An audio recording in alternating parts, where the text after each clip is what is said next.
السلام عليكم ورحمة الله وبركاته. ازيكم عاملين ايه؟ يا رب تكونوا بخير. النهاردة جايبه لكم صينية الفراخ في الفرن دي. يا جماعة طريقة جميلة جدا، لو جربتيها مرة واحدة هتعجبك ومش هتبطلي تعمليها ابدا.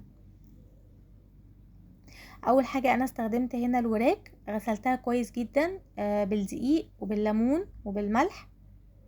وانا يا جماعة مستخدمة الوراك، احنا عامة بنحبها. وكمان انا استعملت وراك بس عشان يبقى كلها سوا واحد، لكن انتي تقدري تقطعي الفرخة وتستخدميها كاملة. استخدمت كمية بصل حلوة كده. استخدمي البصل الاحمر لان هو بيكون احلى من الابيض، بيكون مسكر شوية. بتضربيه في الكبة زي كده. لو ما عندكيش كبة تقدري ان انتي تقطعيه عادي شرايح طويلة بالسكينة، لكن انا استخدمت هنا الكبة. وكانت يعني كمية بصل حلوة عشان الفراخ كتير. بعد ما بتضربيها في الكبة زي كده بتستخدمي معاها البهارات ديت.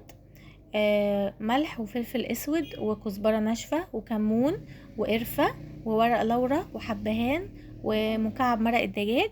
وممكن تحطي كركم او كاري لو ما عندكيش اللي هو اللون بتاع الزعفران اللي انا حطاه ده.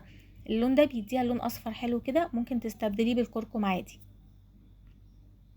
بس بتخلطي التوابل ديت في البصل كويس جدا وبتدعكيها في البصل كويس قوي لفترة كويسة يعني. وبعد كده بتحطي الفراخ المغسولة في الصينية، بتدعكي بيها البصل كويس قوي وبتفتحي الجلد بتاعها وبتحطيه من جواها. وبتشقيها برضو كده من عند بطنها بالسكينة. وبتحشي الشقوق اللي انت عملتيها ديت بالخلطة. بس بعد كده بتحطيها على النار مع نص كوباية مية، عشان هي اصلا يا جماعة وهي والبصل بيطلعوا مية. مع نص كوباية مية وتحط لها معلقة كده كبيرة من السمنة البلدي. وبعد كده تستني عليها لحد لما تغلي زي ما انتي شايفة كده. لو عندك غطا غطيها. هي عشان كانت صينية كبيرة قوي عندي انا ما فيش ليها غطا، فغطيتها بالفويل. انتي لو عندك غطا بتغطيها وتحطيها على البوتاجاز من فوق، تغلي شوية لحد لما تبدأ تتشرب المية اللي فيها. بعد كده بتفتحي الفرن من تحت وبتحطيها على الشبكة لمدة مثلا ساعة الا ربع كده، لحد لما تبدأ وتغطيها برضو في الفرن لحد لما تبدأ ان هي تخش في السوا او تستوي. تشيلي الغطا من عليها وتفتحي عليها الشواية عشان تاخد لون.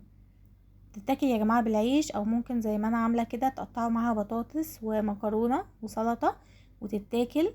وممكن كمان تطبخي معاها عادي رز واي طبيخ تاني. وبالهنا والشفا.